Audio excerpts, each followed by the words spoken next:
தியாகதீபம் அன்னை பூபதி அம்மாவின் தியாகத்தை நினைவுகூரும் முகமாகவும் அவரின் தியாகத்தை அடுத்த சந்ததிக்கு கடத்தும் முகமாகவும் அன்னாரின் நினைவேந்தல் நிகழ்வுகள் வடக்கு கிழக்கு தழுவிய ரீதியில் முன்னெடுக்கப்பட்டு வருகின்றன. தமிழ் தேசிய மக்கள் முன்னணியினால் யாழ்ப்பாணத்தில் ஆரம்பிக்கப்பட்ட அன்னை பூபதியின் திருவுருவப் படம் ஏந்திய வாகன பேரணி 11ஆம் நாளான இன்று அன்னை உண்ணாவிரதம் ஆரம்பித்து மாமாங்க பிள்ளையார் ஆலயத்துக்கு வருகை தந்ததுடன் அங்கு அவர் உண்ணாவிரதம் இருந்த இடத்தில் அஞ்சலி செலுத்தப்பட்டதுடன் அவரின் திருவுருவப் படத்துக்கு அஞ்சலி செலுத்தப்பட்டது. அதனைத் தொடர்ந்து நினைவேந்தலின் பிரதான நிகழ்வு இன்றைய தினம் மட்டக்களப்பு கல்லடி நாவலடியில் அமைந்துள்ள அன்னை பூபதியின் நினைவிடத்தில் நடைபெற்றது. இதன்போது அன்னை பூபதிக்கான திதி கடமைகள் குடும்ப உறவுகளால் முன்னெடுக்கப்பட்டதுடன் அதைத் தொடர்ந்து அன்னை பூபதிக்கான அஞ்சலி நிகழ்வுகள் ஆரம்பிக்கப்பட்டன.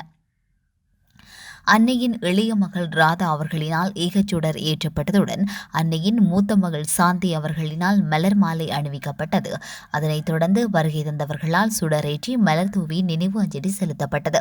இந்நிகழ்வில் இலங்கை தமிழரசு கட்சியின் பாராளுமன்ற உறுப்பினர்களான ஸ்ரீநாத், மட்டக்களப்பு மாநகர சபை முதல்வர் சிவம் பாக்கியநாதன், பிரதி முதல்வர் தினேஷ் உள்ளிட்ட மாநகர சபை உறுப்பினர்கள், முன்னாள் பாராளுமன்ற உறுப்பினர் அரியநேந்திரன், தமிழ் தேசிய மக்கள் முன்னணியின் தேசிய அமைப்பாளர் சுரேஷ், தாயக செயலணியின் மட்டக்களப்பு இணைப்பாளர் இருதயம் செல்வகுமார் மற்றும் அரசியல் கட்சிகளின் பிரதிநிதிகள், அன்னை பூபதியின் குடும்ப உறவுகள், பொதுமக்கள் என பலரும் கலந்து கொண்டனர். அதனைத் தொடர்ந்து தேச விடுதலைக்கான அன்னையின் தியாகம் உள்ளிட்ட தமிழ் போராட்ட வரலாற்றினை எதிர்கால சந்ததிக்கு கடத்தும் முகமாக அஞ்சலி உரைகள் இடம்பெற்றதுடன் அன்னையின் நினைவாக மட்டக்களப்பு மாவட்டத்தில் நடத்தப்பட்ட விளையாட்டுப் போட்டிகளுக்கான பரிசில்கள் வழங்கப்பட்டமையும் குறிப்பிடத்தக்கது. அன்னை பூபதியின் நினைவேந்தலை சிறப்பிக்கும் முகமாக தாயக செயலணியில் ஏற்பாட்டில் வடக்கு கிழக்கு மாவட்டங்களில் விளையாட்டுப் போட்டிகள் மற்றும் கவிதை, பேச்சு, கட்டுரை போன்ற கல்விசார் போட்டிகளும் ஏற்பாடு செய்யப்பட்டு சிறப்புற மேற்கொள்ளப்பட்டது. அந்த அடிப்படையில் மட்டக்களப்பு மாவட்டத்தில் கிரான் மற்றும் வாகரை பிரதேசங்களில் குறித்த விளையாட்டுப் போட்டி நிகழ்வுகள் இடம்பெற்றன. கடந்த 6/4/2026 கிரான் விளையாட்டு மைதானத்தில் குறித்த பிரதேசத்தை பிரதிநிதித்துவப்படுத்தும் கழகங்களை மையமாக கொண்டு பெண்களுக்கான மரதன், பெண்கள் விளையாட்டு நிகழ்வுகள், ஓட்டப்போட்டி நிகழ்வுகள், பெண்களுக்கான கயிறெழுத்தல், பெண்களுக்கான எல்லை விளையாட்டு மற்றும் ஆண்களுக்கான கிரிக்கெட் சுற்றுப் போட்டிகள் என்பன முன்னெடுக்கப்பட்டன. அதனைத் தொடர்ந்து வாகரை பிரதேசத்தில் கடந்த 15/4/2026 மற்றும் 18/4/2026 தேதிகளில் ஆண் பெண் பாலருக்குமான கலப்பு எல்லை விளையாட்டு, ஆண்களுக்கான உதைபந்தாட்ட போட்டிகள், சிறுவர் விளையாட்டுகள், கயிறெழுத்தல், சிறுவர்களுக்கான கவிதை மற்றும் பேச்சு போட்டி என்பன நடத்தப்பட்டன.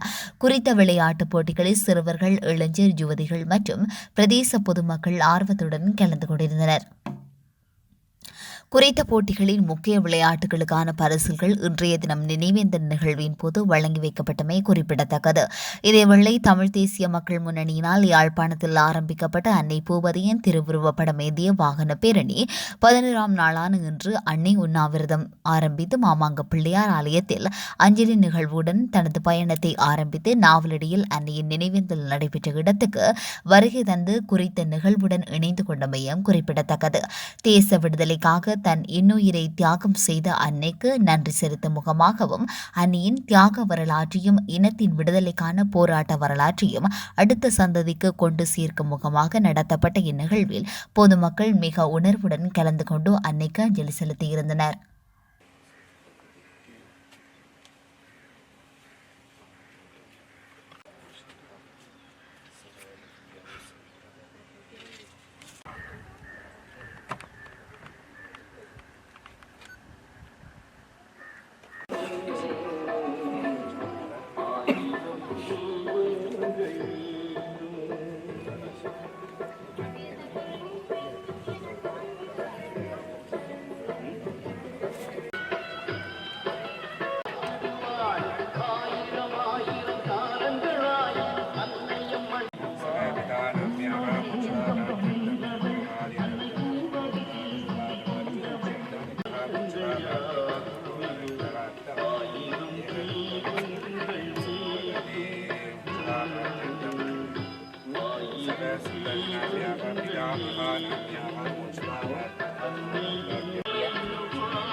कर्मसुंदाय गणाधीशाय नमः ओं मातृदेवताय पितृदेवताभ्या नमः पावनाभिषेकार्थं पादयोः दूरदूरन्दं दूर्वादकं वयं दूरोपमायामि नीराञ्चनं दर्शयेत् भूगीधरदमायुक्तं नाहदल्ले दलयुतं कर्पूरदूर्णदं युक्तं ताम्बूलं प्रतीकृत्यते पुनरद्यं दत्त्वा साम्राज्यं भूज्यं विश्वाहार्जितं परमेश्वरार्जितम्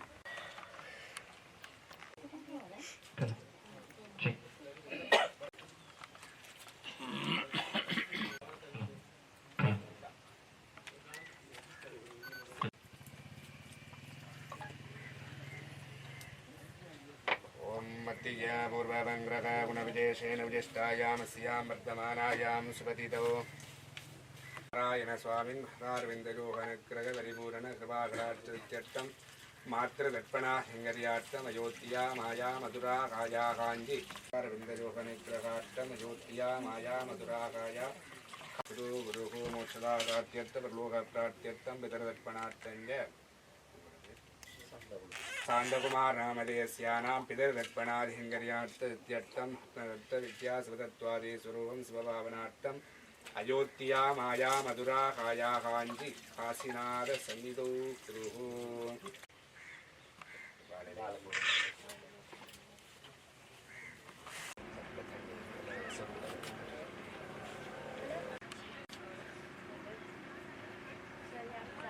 देवमित्रदे धन्नोदस्तो धनुरादान् कविशावत्यन्तः वो वारिदहं सर्वं विश्वात्भूतान्यावहा नमस्ते भगवन् विश्वेश्वराय हीनं सुरेश्वराम्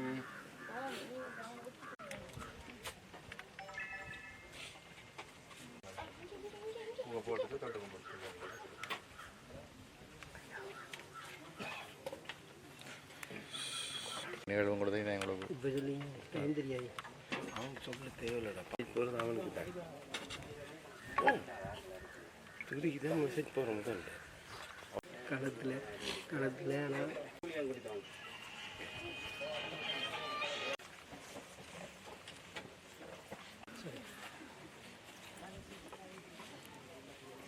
ஆனால்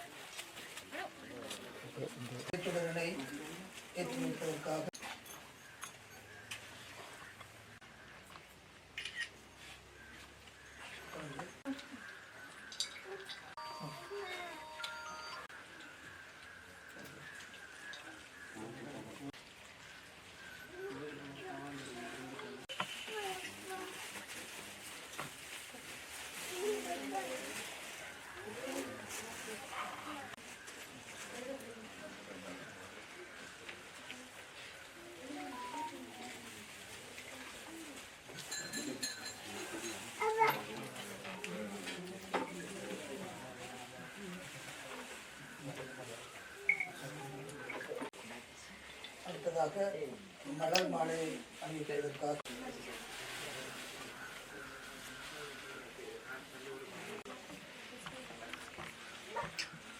மாலை வைத்திருப்பார்கள்.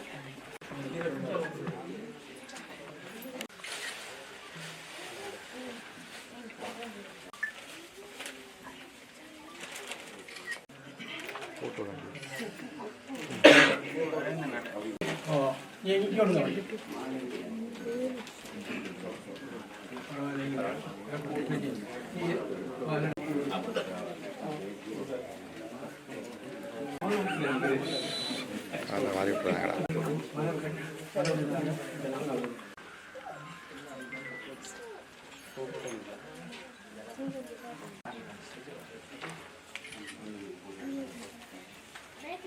நின்று வார் ஸ்கூல் நின்று வார்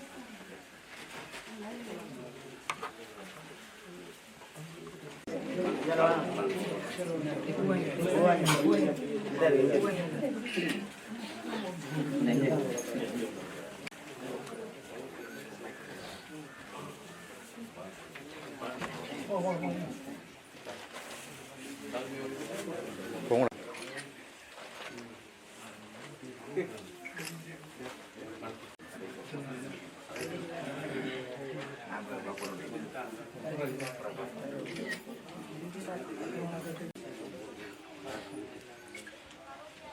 மலர் வணக்கம் செலுத்தி முடிந்த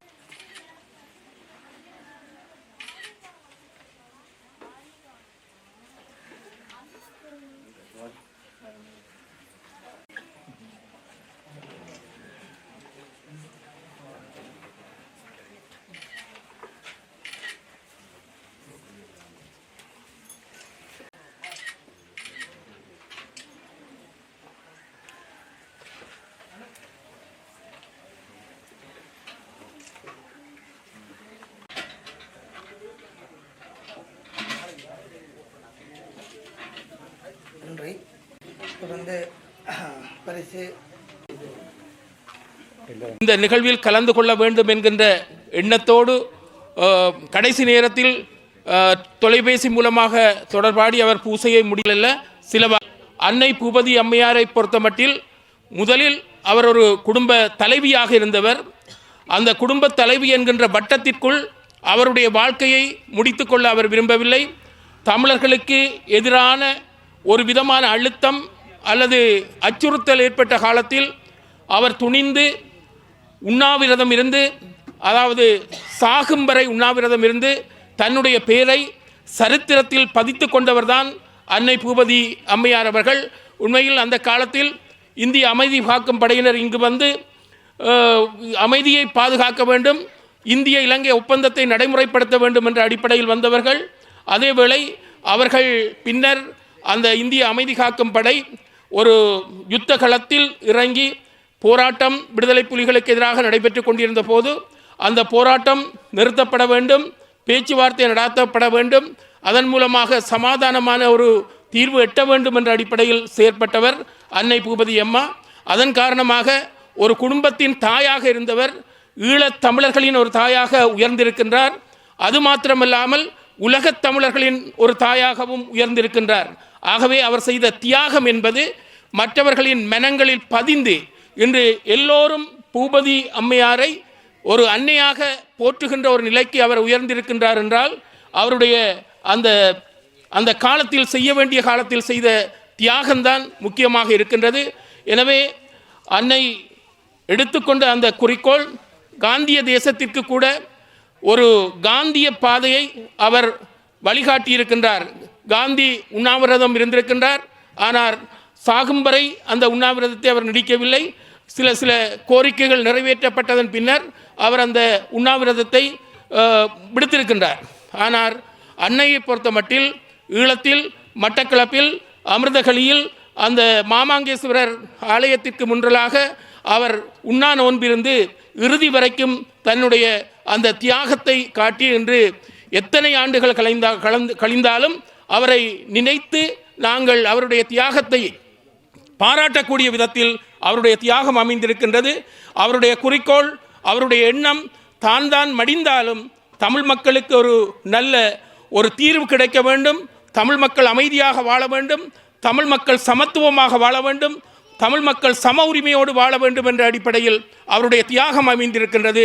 எனவே நாங்கள் இருக்கலாம், மறையலாம், ஆனால் எங்களுடைய அடுத்த சந்ததியினர் இந்த அன்னையின் தியாகத்தை அறிந்து கொள்ள வேண்டும். அதற்காக இது ஒரு அஞ்சலோட்டம் போன்று ஒரு ஆத்ம பிரார்த்தனையாக தொடர்ந்தும் அடுத்த சந்ததிகளுக்கு கொண்டு செல்லப்பட்டு, இப்படி ஒரு தாய் இருந்தார், அவர் தமிழ் மக்களுக்காக தன்னுயிரை அர்ப்பணித்தார் என்ற அந்த சரித்திர நிகழ்வு அவர்களுடைய மனங்களில் பதிய வேண்டும். அதன் மூலமாக தமிழர்கள் தங்களுடைய தீர்வை நோக்கி, அவங்களுடைய எண்ணத்தை நோக்கி முன்னகர்வதற்குரிய ஒரு அற்புதமான அல்லது அர்ப்பணிப்பான நிகழ்வாக அமைய வேண்டும் என்பதையும் கேட்டுக்கொள்வதோடு, இன்றைய நிகழ்வில் அவருடைய குடும்பத்தைச் சேர்ந்தவர்கள் இந்த பூசையை நடாத்தியிருக்கின்றார்கள்.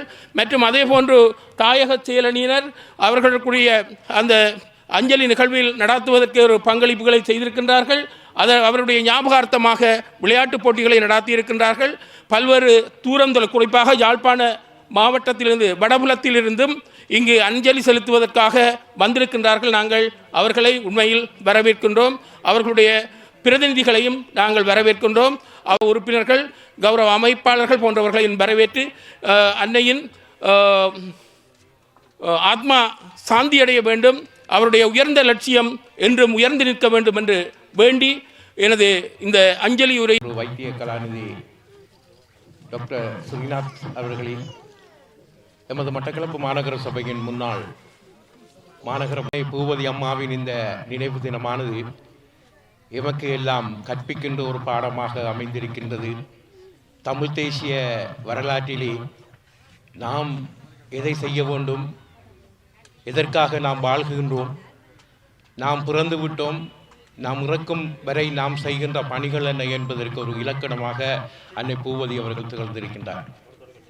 1988ஆம் ஆண்டு இந்திய அமைதிப்படையினர் தமிழ் மக்களை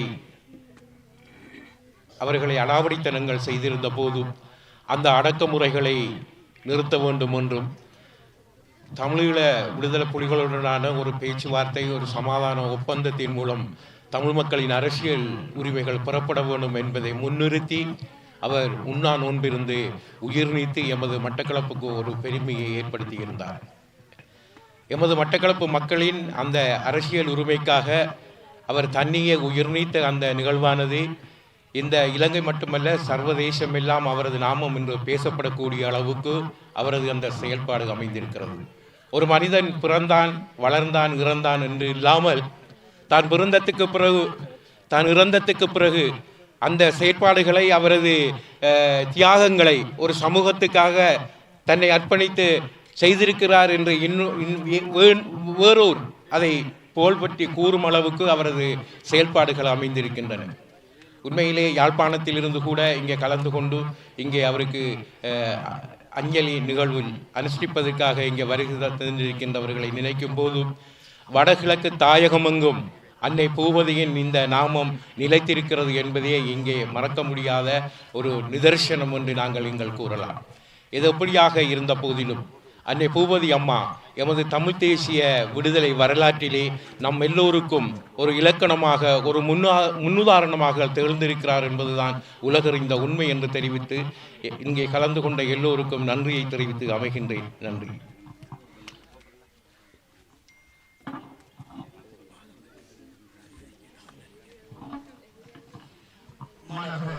அகிம்சை வழியிலே போராடுவதற்கான தனது அர்ப்பணித்து இன்று தமிழ் தாய சேரணியின் ஒருங்கமைப்பாளர் திரு செல்வகுமார் அவர்களுக்கும் அந்த அமைப்பினருக்கும் அதனோடு இணைந்ததாக இந்த நிகழ்விலே கலந்து சென்றிருக்கின்ற இந்த கிரிகளை நடத்தி சென்றிருக்கின்ற இந்து மதகுரு ஐயா அவர்களுக்கும் இந்த நிகழ்விலே மிக ஒரு நெருக்கடியான சூழ்நிலையிலும் கலந்து கொண்டிருக்கின்ற எங்களுடைய ஜோசப் மேரியா ஐயா அவர்களுக்கும் போராட்ட வரலாறு நீண்ட நெடிய பயணமாக இலங்கையின் சுதந்திரத்துக்கு பின்பு அதற்கு முன்னராக தமிழ் மக்கள் தங்கள் இன விடுதலைக்காக பல்வேறு வட்ட வகையிலே போராடி உரிமைகளுக்காக பயணித்து கொண்டிருக்கின்ற நேரத்திலே உண்மையிலே அன்றைய காலகட்டங்கள் அகிம்சை ரீதியாகவும் ஆயுத போராட்ட வரலாறு ரீதியாகவும் போராடி கொண்டிருந்த சூழலிலே ஆயுத போராட்ட வரலாறு வலுப்பெற்று தமிழ் மக்களுக்கான ஒரு உருவெடுத்திருந்த அல்லது வலிமையாக இருந்த சந்தர்ப்பத்திலே பிராந்திய வல்லாதிக்கத்துக்கு எதிராக அவர்கள் எவ்வாறு சுதந்திரம் பெற்று கொண்டார்களோ அதை நினைவுபடுத்தி அவ்வாறான ஒரு வழியிலே தமிழ் மக்களுக்காக ஒரு மிதவாத அடிப்படையிலே அகிம்சை வழியிலே போராடிய எங்களுடைய அன்னை பூவதி அவர்களின் தியாகதீபம் தாயவர்களின் நினைவு கூர்ந்த இந்த நாளிலே உண்மையிலே நாங்கள் என்ன செய்தியை இந்த மக்களுக்கு கொண்டு செல்ல இருக்கின்றோம்? நாங்கள் வரலாற்றிலே ஒடுக்கப்பட்ட உரிமைகள் பறிக்கப்பட்ட இனமாக வந்து கொண்டிருக்கின்ற சந்தர்ப்பத்திலே நாம் பல வகையிலும் எமது மக்களுக்காக எமது தமிழ் தேசியத்துக்காக பயணித்து கொண்டிருக்கின்றோம். நாம் தனியே தீவிரவாத போராட்ட அல்லது ஆயுத போராட்ட வரலாற்றில் மட்டும் பயணித்தவர்கள் அல்ல. தமிழ் மக்களுக்காக அரசியல் தலைவர்கள் மற்றும் பொதுமக்கள் பல விட்டு கொடுப்புகளுடன் உயிரிழப்புகளையும் உடைமைகளையும் இழந்து தங்கள் மிதவாத போராட்டங்களையும் வரலாறு காணாத வகையிலே செய்திருக்கின்றார்கள். அந்த வகையிலே உண்மையிலே ஒரு நெஞ்சுரத்துடன் மிதமாத அகிம்சை வழியிலே போராடுவதென்றால் ஒரு மிகப்பெரிய பொறுமையும் மிகப்பெரிய நிதானமும் மிகப்பெரிய உறுதியும் வேண்டும். அந்த வகையிலே விடுதலை போராட்ட காலத்திலே விடுதலை புலிகளுக்கு ஆதரவாக அல்லது தமிழ் மக்களின் தேச விடுதலைக்காக தமிழ் மக்களின் தேசியத்துக்காக அன்னை பூவதி அவர்கள் தனது இன்னுயிரை மிக ஒரு பெரும் ஒரு மிக துணிவுடன் தனது சேவையை தமிழ் மக்களுக்காக வழங்கியிருந்தார். அவருடைய தியாகம், அவருடைய உயிர் துறப்பு என்ன சொல்கின்றது? தமிழ் மக்களுக்காக தொடர்ச்சியாக நாங்கள் அனைவரும் தமிழ் தேசியத்தின் வழியிலே பயணிக்க வேண்டும். அது எந்த வகையான விடுதலை போராட்டமாக இருந்தாலும் நாம் எமது தமிழ் தேசிய பாதையிலிருந்து விலகாது தமிழ் தேசியத்திற்காக அர்ப்பணிப்புடன் தமிழ் மக்கள் பயணியுங்கள் என்ற செய்தியை அவர் எங்களுக்கு தந்திருக்கின்றார். அந்த வகையிலே இன்றும் பல நெருக்கடிகளை சமகாலத்திலே நாம் எமது தாயக நிலம் சம்பந்தமாகவும் தமிழ் தேசியம் சம்பந்தமாகவும் பல நெருக்கடிகளை சந்தித்திருந்தாலும் தமிழ் மக்கள் மிக நெஞ்சுறுதியுடனும் மிக ஒரு ஓர்மையுடன் போராட வேண்டிய சந்தர்ப்பம் இருக்கின்றது. காலங்கள் கடந்தாலும் தென்னிலங்கை தேசியவாதம் எம்மை ஏமாற்றி கொண்டிருந்தாலும் எமக்கான விடுதலைக்கான தமிழ் மக்களின் உரிமைகளுக்கான போராட்டத்திலே நாம் பயணிக்க வேண்டிய தேவை இருக்கின்றது.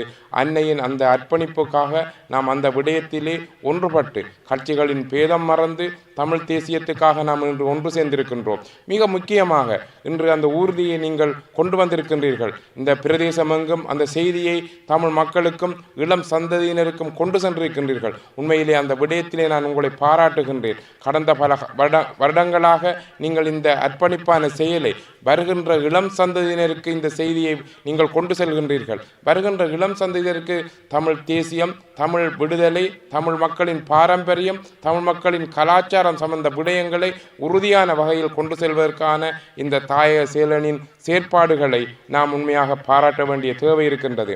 அதற்கு அப்பால் இந்த இடத்தை நாம் மிகவும் புனரமைப்பு ரீதியாக மக்கள் வந்து வழிபடுகின்ற அஞ்சல் செலுத்துகின்ற இடமாக மாற்றியமைக்க வேண்டிய தேவையும் இருக்கின்றது. அதற்கு அப்பால் எமது தமிழ் தேசியத்தை ஞாபகார்த்தங்களை அல்லது அந்த அடையாளங்களை பாதுகாக்க வேண்டிய இடமாக இருக்கின்றது. இதற்காக சம்பந்தப்பட்ட திணைக்களங்கள் அதிகாரிகள் எல்லாம் சேர்ந்து நடவடிக்கை எடுக்க வேண்டும் என்றும் நானும் அதற்கு சகல வழியிலும் ஒத்துழைப்பு வழங்குவேன் என்றும் கூறிக்கொண்டு எமது தியாக தீபம் அன்னை பூவதி அவர்களின் ஞாபகார்த்தம், அவருடைய அர்ப்பணிப்பு, அவருடைய செயற்பாடு அடுத்த சந்ததியினருக்கு எமது இனத்துக்கான விடுதலை போராட்டத்திற்கு ஒரு தியாகமாக கொண்டு செல்லப்பட வேண்டும். அதற்கு நாம் ஒன்று சேர்ந்து பயணிக்க வேண்டும் என்று அனைவரையும் கேட்டுக்கொண்டு இந்த நிகழ்வை மக்களின் வலியை மார்பில் சுமந்த தீனி, மக்களின் வலியை மார்பில் சுமந்த தீனி, பசி வந்தாலும் பாதை மாறாத மனம், பசி வந்தாலும் பாதை மாறாத மனம், போராட்டத்தில் உயிரை அர்ப்பணித்த கணம், போராட்டத்தில் உயிரை அர்ப்பணித்த கணம். கண்ணீரால் எழுதப்பட்ட காவியம் நீ, கண்ணீரால் எழுதப்பட்ட காவியம் நீ, காலம் கூட மறக்காத நியாயம் நீ, காலம் கூட மறக்காத நியாயம் நீ. உண்ணாவிரதம் என்ற ஆயுதம் கொண்டு, உண்ணாவிரதம் என்ற ஆயுதம் கொண்டு உலகம் கேட்கும் வரை உண்மை சொன்னாய் நின்று, உலகம் கேட்கும் வரை உண்மை சொன்னாய் நின்று. ஒரு தாயின் இதயம் எவ்வளவோ பெரிது, ஒரு தாயின் இதயம் எவ்வளவோ பெரிது, ஒரு உயிர் தியாகம் எத்தனை பேருக்கு ஒளி கொடுத்தது, ஒரு உயிர் தியாகம் எத்தனை பேருக்கு ஒளி கொடுத்தது. நீ விழுந்த இடத்தில் விளை முளைத்தது, நீ விழுந்த இடத்தில் விதை முளைத்தது, நியாயத்தின் குரல் என்று எழுந்தது, நியாயத்தின் குரல் என்று எழுந்தது. அன்னை என்றால் அன்பு மட்டும் அல்ல, அன்னை என்றால் அன்பு மட்டும் அல்ல, அர்ப்பணிப்பின் உச்சம் என்று நீ சொல்ல, அர்ப்பணிப்பின் உச்சம் என்று நீ சொல்ல. பூவதி என்ற பெயர் ஒரு நினைவல்ல, பூவதி என்ற பெயர் ஒரு நினைவல்ல, போராடும் உயிர்களின் நிலையான ஒளி நிலா, போராடும் உயிர்களின் நிலையான ஒளி நிலா. நன்றி.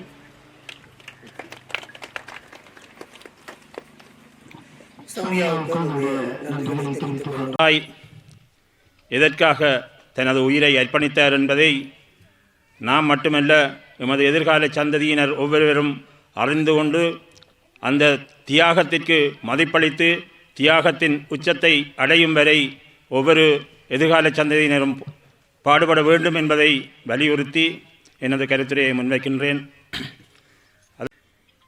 எமது அடிமைத்தனம் கைமாறி வருகின்ற ஒவ்வொரு ஆட்சியாளர்கள் கையிலும் ஒப்படைக்கப்படுகின்றது. அந்த ஆட்சியாளர்கள் எம்மை இனியில் என்ற ஒரு அடிமை விலங்காகவே கையாண்டு வருகின்றனர். அந்த வகையில் 80களின் காலப்பகுதியில் சிங்கள பேரினவாதத்தின் JR இனவாத அரசு மில்லர் என்ற நாமத்தின் மின்னல் செயற்பாட்டை பொறுக்க முடியாது இந்திய டில்லி அரசிடம் மண்டியிட்டது. அந்த டில்லி அரசு சமாதானம் என்ற போர்வையில் இங்கு அமைதிப்படை என்ற ஓர் படையை அனுப்பி அதன் செயற்பாடுகளை சிங்கள பயங்கரவாதத்திற்கு உதவியாகவே பக்கச்சார்பாகவே செயற்படுத்தி வந்தது. அந்த செயற்பாட்டை அம்பலப்படுத்தும் முகமாக 5 அம்ச கோரிக்கையை முன்வைத்து தியாகதீபம் திலீபன் அவர்கள் நல்லூர் வீதியினில் நீராகாரமற்ற ஒரு உண்ணா நோன்பினை மேற்கொண்டு அந்த அமைதிப்படையின் உண்மை முகத்தை எமது தமிழ் மக்கள் மத்தியில் வெளிக்கொணர்ந்தார். அந்த செயற்பாடு அந்த அமைதிப்படையினால் இன மக்கள் அழித்தொழித்து எத்தனையோ கொடுமைகளை செய்து கொண்டிருந்தார்கள். எனினும் எமது தலைவன் எதற்கும் சளைக்காது உண்மையை நிலைநாட்ட எமது விடுதலையை நிலைநாட்ட எதிர்த்தே நின்றார். அந்த கட்டத்தில்தான் எமது அன்னை தாய் பூவதி அம்மா அவர்கள் டில்லி அரசிடம் இங்கு போரை நிறுத்தி பிறருடன் பேச்சுவார்த்தை நடத்தி எமது மக்களின் நிம்மதி வாழ்க்கையை மேற்கொள்ள வேண்டும் என்ற எண்ணக்கருவை முன்வைத்து தனது தியாக பயணத்தை மேற்கொண்டார். அந்த தியாக பயணத்தில் டில்லி அரசு ஏதாவது செவிசாய்க்கும் என்ற நோக்கம் எமது மக்கள் மத்தியில் இருந்தாலும் ஆனால் அந்த டில்லி அரசு அதை பாராமுகமாக அன்னையை தியாக வழிக்கே வழிவிட்டது. அந்த வகையில் இந்த தியாக தாயின் எதிர்பார்ப்பு இந்த மண்ணில் தம்மை அர்ப்பணித்த ஒவ்வொரு மாவீரர்கள் மற்றும் பொதுமக்கள் அனைவரினதும் தியாகங்களை மெச்சி அதன் வழியில் நாம் ஒவ்வொருவரும் பாடுபட வேண்டும் என்பதை கூறி நிறைவு செய்கின்றேன். நன்றி, வணக்கம். அடுத்ததாக ஏன் அன்னை பூவதியை நீங்கள் உண்ணாவிரதம் இருக்க வைத்தீர்கள்? இதற்கு என்ன பதில்? இது நாங்கள் சிந்திக்க வேண்டிய கேள்வி. ஏனென்றால் தியாகி திலீபன் அவர்கள் 5 அம்ச கோரிக்கையை வைத்து உண்ணாவிரதம் இருந்தார்.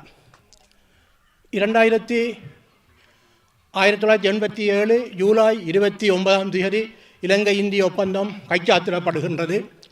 ஆகஸ்ட் மாதம் 4 தேசிய தலைவர் மேதகு பிரபாகரன் அவர்கள் சுதுமலையிலே உரையாற்றுகிறார்.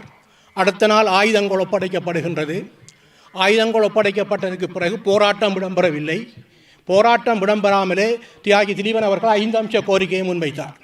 இந்த 5 அம்ச கோரிக்கைகளிலே முக்கியமாக நாங்கள் பார்க்கக்கூடிய விடயம் என்னவென்றால், இந்த 5 அம்ச கோரிக்கை அனைத்திலுமே இலங்கை அரசாங்கத்துடன் சம்பந்தப்பட்டது. இலங்கை அரசாங்கத்தை நிர்பந்திக்க வேண்டிய தேவை இந்திய அரசாங்கத்துக்கு இருந்தது. ஆனால் அதனை செய்யவில்லை. ஆனால் அவர் உயிர் நீத்து விட்டார். 12 தினங்கள் அவரின் ஆகுதியாகி அவர் தியாகம் செய்து விட்டார். அவர் தியாகம் செய்ததற்கு பிறகு சரியாக 6 மாதம் 12 நாட்களுக்கு பிறகு கிழக்கு மாகாணத்திலே இருந்து ஒரு தாய் உண்ணாவிரதம் இருக்கின்றார். அவர் விடுதலை போராளி அல்ல. அன்னையர் முன்னணியினால் ஒரு தாயை இந்திய அரசாங்கத்துக்கு முன் நிறுத்தியதன் காரணம் என்னவென்றால், ஒரு சாதாரண ஒரு மனிதர் பாரத தேசத்திலே இன விடுதலைக்காக காந்தியம் மூலமாக விடுதலை பெற்ற அந்த நாட்டுக்கு ஒரு தாய் அவர்கள் 2 கோரிக்கைகள் தான் முன்வைக்கின்றார். இந்த தியாகி திலீபன் வைத்த 5 அம்ச கோரிக்கையை விட எங்கள் அன்னை பூவதி அவர்கள் முன்வைத்த கோரிக்கை 2 தான். முதலாவது யுத்த நிறுத்தம் செய்யப்பட வேண்டும், 2வது பேச வேண்டும். இந்த 2 கோரிக்கைகளையும் செய்யக்கூடிய பக்கற்ற இந்திய அரசாங்கம் அவரை உயிரை எடுத்தது. இந்த செய்தியை உலகத்துக்கு சொல்ல வேண்டும் என்பதற்காகத்தான் ஒரு தாயை கிழக்கு மாகாணத்திலே முன்வைத்து இந்த உண்ணாவிரதம் இருந்தது. ஏனென்றால் எங்கள் தியாகி திலீபன் அவர்கள் ஒரு விடுதலை போராளி. அவர் 5 அம்ச கோரிக்கையை வைத்திருக்கின்றார். அவர் ஒரு போராளி என்கின்ற காரணத்தினால் அதை இந்திய அரசாங்கம் தட்டி கழித்தாலும் கூட ஒரு சாதாரண ஒரு மனிதரின் கோரிக்கையை கூட இந்த பாரத தேசம் நிறைவேற்றவில்லை என்கின்ற காரணத்தை அன்னை பூவதி அவர்கள் இந்த தியாகத்தின் மூலமே வெளிக்காட்டியிருந்தார். அதற்காகத்தான் பலர் கேட்கின்ற கேள்வி என்னவென்றால், தியாகி திலீபன் அவர்கள் உயிர் தியாகம் செய்து 6 மாதம் 12 நாட்களுக்கு பிறகு ஏன் ஒரு அன்னை இந்திய அரசாங்கத்திற்கு அதே கோரிக்கையை வைத்து அவர் உயிர் நீத்தார் என்பதற்கான விடை இதுதான். ஒரு காந்தியத்தை பேசுகின்ற இந்திய அரசானது, காந்தியத்தை போதிக்கின்ற இந்திய அரசானது அதன் மூலமாக அந்த விடுதலையை அடைய வேண்டும் என்பதற்காக ஒரு சாதாரண தாய், 56 வயது தாய் அவர்கள் 24 வயது இளைஞர் இருந்த அந்த தியாகத்தை அவர் இங்கே செய்து முடித்தார் என்றால் இது ஒரு போற்றத்தக்க ஒரு தியாகமாக இருக்கின்றது. இன்று அன்னை பூவதியின் 38வது ஆண்டு. இன்று அதே இந்திய துணை பிரதமர் இலங்கைக்கு வந்திருக்கின்றார். அதே துணை பிரதமர் ராதாகிருஷ்ணனுடன் எங்கள் தமிழ் தேசிய கட்சிகள் கலைக்கின்றது. நாளை படம் வர இருக்கின்றது. யாராவது அங்கு போகின்ற கட்சியைச் சேர்ந்தவர்கள், தமிழ் தேசியத்தை நேசிக்கின்றவர்கள், இன்று அன்னை பூவதியின் உண்ணாவிரதம் இருந்து அவர் உயிர் நீத்திருக்கின்றார், 38 வருடங்களாக நீங்கள் ஏமாற்றி இருக்கின்றீர்கள், அதை உங்களால் ஏன் செய்ய முடியவில்லை என்று கேட்பதற்கு எந்த தமிழ் தேசிய கட்சிக்கு திராணி இருக்கின்றது என்பதை நான் இவ்விடத்தில் பகிரங்கமாக கேட்க விரும்புகின்றேன். ஆகவே இந்த தியாகங்களை நாங்கள் மதிக்கின்ற போது ஒவ்வொருவரும் அந்த தியாகத்தின் பின்னால் என்ன நடக்கின்றது என்பதை நாங்கள் பார்க்க வேண்டும். இந்தியாவில் இருந்து வருகின்ற பாரத பிரதமர் கடந்த 2025 ஏப்ரல் மாதம் 5ஆம் தேதி என்று நினைக்கின்றேன், இன்று கலந்து கொள்கின்ற அதே பிரமுகர்கள் தான் அன்று கலந்து கொண்டார்கள். அதே படம் தான் இன்றும் வரப்போகின்றது. ஆகவே இந்த ஒரு வருடம் மோடி அவர்கள் கலைத்ததற்கு என்னத்தை சாதித்தார்கள் இந்திய அரசாங்கம்? ஒரு இலங்கை இந்திய ஒப்பந்தத்தின் மூலமாக செய்யக்கூடிய ஒரு இலகுவாக செய்யக்கூடிய ஒரு விடயமாக இருக்கக்கூடிய தேர்தலை கூட, இணைந்த வடகிழக்கில் அல்லது வடமாகாண சபை அல்லது கிழக்கு மாகாண சபை தேர்தலை கூட நடத்துவதற்கு அழுத்தம் கொடுக்க முடியாத இந்திய அரசாங்கம் இன்று இலங்கை அரசாங்கத்திற்கு பல உதவிகளை செய்வதற்காக வந்திருக்கின்றார்கள். ஆகவே நாங்கள் இதில் சிந்திக்க வேண்டிய விடயம் என்னவென்றால், ஒவ்வொரு ஆண்டுகளும் நாங்கள் அன்னை பூவதியாக இருக்கலாம், தியாகி திலீபனாக இருக்கலாம், அவர்கள் செய்கின்ற போது அவர்கள் விட்டு சென்ற நினைவுகளை நாங்கள் முன்கொண்டு செல்ல வேண்டும் என்பதை நாங்கள் அனைவரும் ஏற்றுக்கொள்ள வேண்டும். இதில் இருக்கின்ற சில கருத்து முரண்பாடு ஒன்றையும் நான் கூறிவிட்டு என்னால் என்ன மனதில் பட்டதை நான் கூறுவது எப்போதும் தயக்கமில்லை. ஒரு தியாகி மரணித்தால் அவருக்கான நினைவஞ்சலி கூட்டங்கள் இடம்பெறுவது வழமை. அவருக்கான திதி என்பது வீட்டில் தான் செய்ய வேண்டும். யாராவது ஒருவரின் திதியை செய்வதாக இருந்தால் அந்த வீட்டில் திதியை செய்துவிட்டு அந்த இறந்த இடத்தில் திதி செய்வதல்ல. இது எங்கள் இந்து மதத்திலோ அல்லது கிறிஸ்தவ மதத்திலோ நான் இதுவரை காணவில்லை. நான் இதை பிழை என்று கூறவில்லை. அவரை நினைவு கூற வேண்டும். அந்த திதி என்பது கூட 19/4 தேதியாக இராது. அவர் எந்த முறையில் அந்த 1988ஆம் ஆண்டு ஏப்ரல் மாதம் 19ஆம் தேதி எந்த திதியில் அவர் உயிர் பிரிந்ததோ 8:45 மணிக்கு செவ்வாய்க்கிழமை, அதே திதி எந்த நாளில் வருகின்றதோ அந்த திதியில் தான் திதியல் செய்யப்பட வேண்டும்.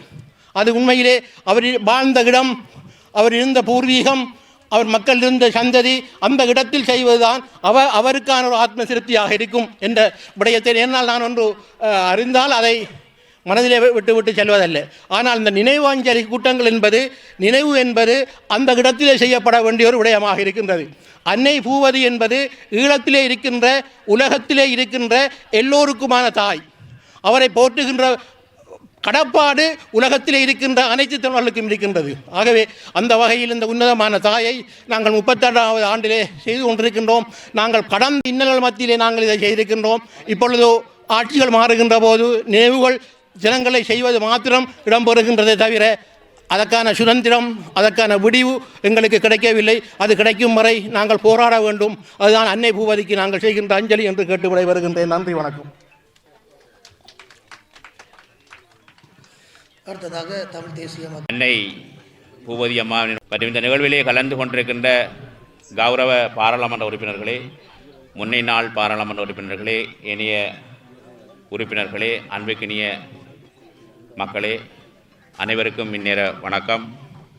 நம்முடைய தேசத்தினுடைய தாயினுடைய தியாகம் என்பது தமிழர் வரலாற்றிலே மிக முக்கியமான போற்றப்பட வேண்டிய ஒன்று.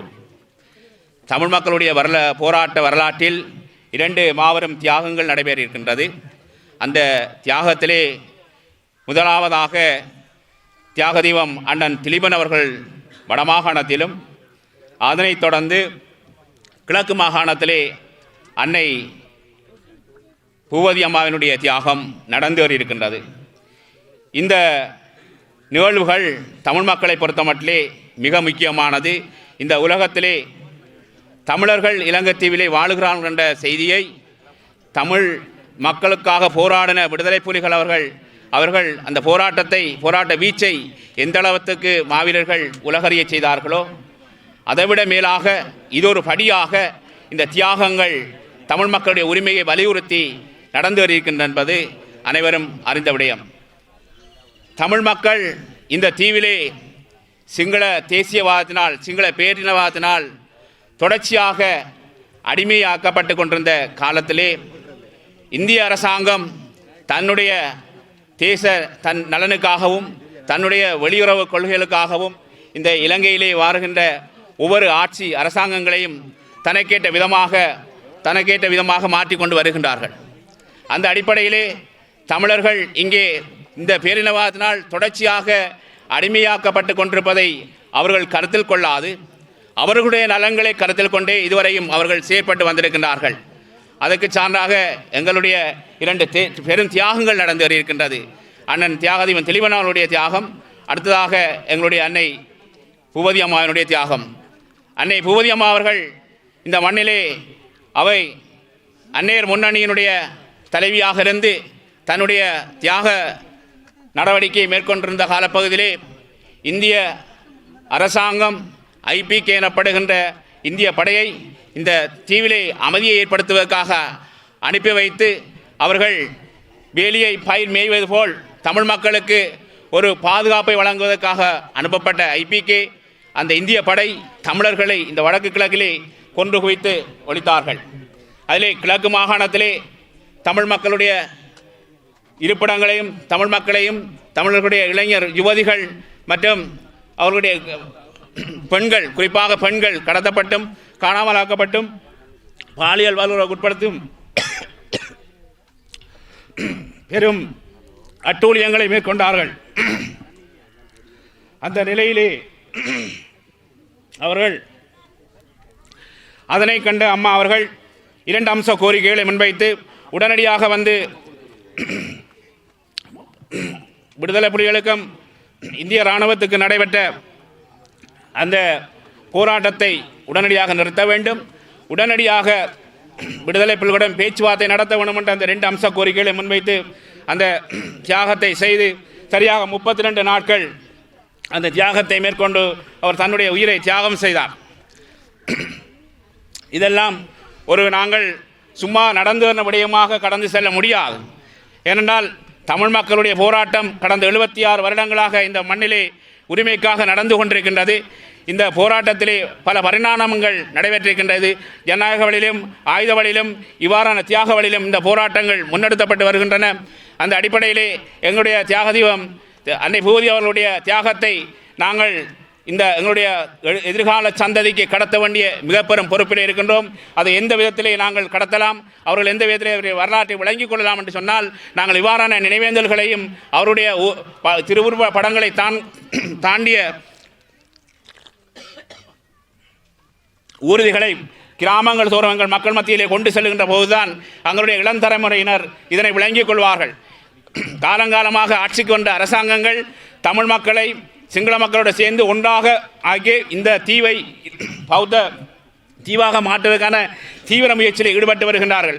தமிழர்களை பௌத்தர்களாக மாற்றுகின்ற சிங்களவர்களாக மாற்றுகின்ற முயற்சியிலே அவர்கள் தொடர்ச்சியாக ஈடுபட்டு வருகின்றார்கள். தமிழ் மக்களுடைய நிலங்களை துரிதமாக பறிக்கப்பட்டு கொண்டிருக்கின்றது. அதற்கான நடவடிக்கைகளை கச்சிதமாக மேற்கொண்டிருக்கின்றார்கள். இவ்வாறான செயற்பாடுகளில் தமிழர்கள் வந்து தங்களுடைய தனித்துவத்தை இழக்கிறதுக்கான முழு முயற்சிகளையும் இந்த தீவிலே வருகின்ற அரசாங்கங்கள் மேற்கொண்டு வருகின்றது. ஆகவே நாங்கள் தனித்துவமான இனம், எங்களுக்கு ஒரு வரலாறு இருக்கின்றது, எங்களுக்கு ஒரு அடையாளம் இருக்கின்றது. இலங்கையை தமிழர்கள் ஆண்டார்கள் என்ற வரலாறுகள் இருக்கின்றது. ஆகவே நாங்கள் முழுமையாக ஆள கேட்கவில்லை. எங்களுடைய தேசத்தை, எங்களுடைய வடக்கு கிழக்கு பிராந்தியத்தை எங்களுடைய மக்கள் நாங்களே ஆள வேண்டும் என்பதற்காகவே 50,000க்கும் மேற்பட்ட மாவீரர்களையும் எங்களுடைய அம்மா போன்ற தியாகங்களையும் நாங்கள் நம்ம விலை கொடுத்திருக்கின்றோம். ஆகவே எங்களுடைய போராட்டம் இந்த உலகத்தை திரும்பி பார்க்க வைத்திருக்கின்றது. தொடர்ந்தும் வந்து இந்த உலகத்தில் ஏற்படுகின்ற பூகோள அரசியல் மாற்றங்கள் எங்களுடைய போராட்டங்களை தொடர்ச்சியாக வெளியே கொண்டு செல்ல முடியாமல் இருந்திருக்கலாம். ஆனால் நாங்கள் உறுதியாக இருக்கின்ற தொடர்ச்சியாக போராடி கொண்டிருக்கின்ற போதுதான் இது ஒரு கட்டத்திலே வந்து எங்களுக்கான விடுதலை பெற்றுத்தரும். அந்த அடிப்படையிலே எங்களுடைய இந்த நிகழ்வுகளை நாங்கள் ஒழுங்குபடுத்தி அந்தந்த நினைவு காலங்களிலே அவங்களுடைய தியாகங்களை நாங்கள் தொடர்ச்சியாக வெளிக்கொண்டு வந்து கொண்டிருக்கின்றோம். அந்த அடிப்படையிலே கடந்த 10 நாட்களாக யாழ் மண்ணிலிருந்து அன்னையினுடைய திருவுருவப்படம் தாங்கிய ஊர்தியானது தமிழர் தேசத்தினுடைய 8 மாவட்டங்களுக்கு சென்று அங்கே இருக்கின்ற மக்களுக்கு அவர் தொடர்பான அவருடைய தியாகம் தொடர்பாகவும் அவர் தொடர்பான விவரங்களையும் அவர்கள் தெளிவுபடுத்தி வருகின்றார்கள். அங்கே இருக்க இளம் தலைமுறையினர் மிக உன்னிப்பாக ஆராய்ந்து வருகின்றார்கள், அதை அவதானிக்கின்றார்கள். மட்டக்களப்பு மண்ணிலே நேற்றைய தினம் எல்லா இடங்களிலுமே இந்த உறுதிப்பாவனை சென்றது. எங்களுடைய இளம் தலைமுறையினர் அதை விழிப்பாக பார்க்கின்றார்கள். ஆகவே எங்களுக்கான ஒரு பொறுப்பு இருக்கின்றது. நாங்கள் இந்த காலப்பகுதியிலே நாங்கள் எங்கள் இன விடுதலைக்காக நாங்கள் செய்கின்ற அத்தனை செயற்பாடுகளையும் முன்னின்று செயற்பட வேண்டும். இதற்கு முன் கூறியவர்கள் போன்று நாங்கள் என்ன நோக்கத்துக்காக போராடுகின்றோமோ அந்த நோக்கத்துக்காக நாங்கள் அனைவரும் ஒன்றிணைய வேண்டும். இதுதான் எங்களுடைய எதிர்பார்ப்பு. நாங்கள் அரசியலுக்காகவோ அல்லது வேறு வேறு நோக்கங்களுக்காகவோ இந்த பேச்சுகளுக்காகவோ அல்லது ஊடகங்களுக்காகவோ ஒரு கதையை சொல்லிக்கொண்டு எங்களுடைய இனத்துக்கான விடுதலைக்கான அந்த இலக்கை அடையாமல் நாங்கள் தொடர்ச்சியாக வந்து ஏமாற்று வழியில் எங்கள் மக்களை இட்டுச் செல்வமாக இருந்தால் இந்த தீவு மிக வேகமாக சிங்கள தீவாக மாறும் என்பதை நான் பொறுப்போடு கூறிக்கொள்ள விரும்புகின்றேன். ஏனென்று சொன்னால் 2009க்கு பிற்பாடு தமிழ் மக்களுக்கு என்ற ஒரு வரலாறு, அந்த போராட்டம் நடந்த வரலாறை படிப்படியாக வந்து கரைக்கிறதுக்கான அனைத்து செயற்பாடும் நடந்து வருகின்றது. ஆகவே இந்த முயற்சியை நாங்கள் அனைவரும் ஒருங்கிணைந்து முறியடித்து தமிழர்கள் இந்த தீவிலே ஒரு தனித்துவமான தேசியம், அவர்களுக்கான தாயகம், தேசியம், தமிழ் மக்களுடைய சுய நிர்ணயம், அவர்களுக்கான இறையாண்மை அங்கீகரிக்கப்படும் வரை நாங்கள் ஓங்கி ஒலிக்க வேண்டும். எங்களுடைய உரிமை குரல் தொடர்ந்து ஒலிக்க வேண்டும். நாங்கள் உலகத்தை திரும்பி பார்க்க வைக்க வேண்டும் என கூறி என்னுடைய உரையை முடிக்கின்றேன். நன்றி, வணக்கம். நன்றி. அடுத்ததாக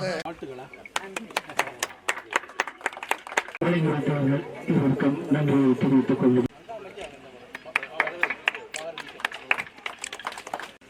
அவர்களுக்கு என்னுடைய மனமார்ந்த நன்றியை தெரிவித்துக் கொள்ளும். வாழ்த்துக்கள்.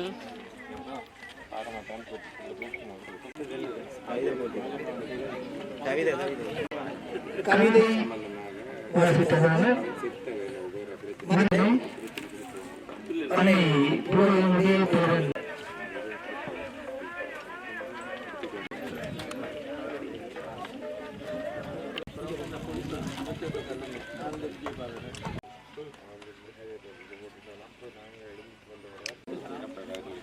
எல்லாரும் வாழ்த்துக்கள்.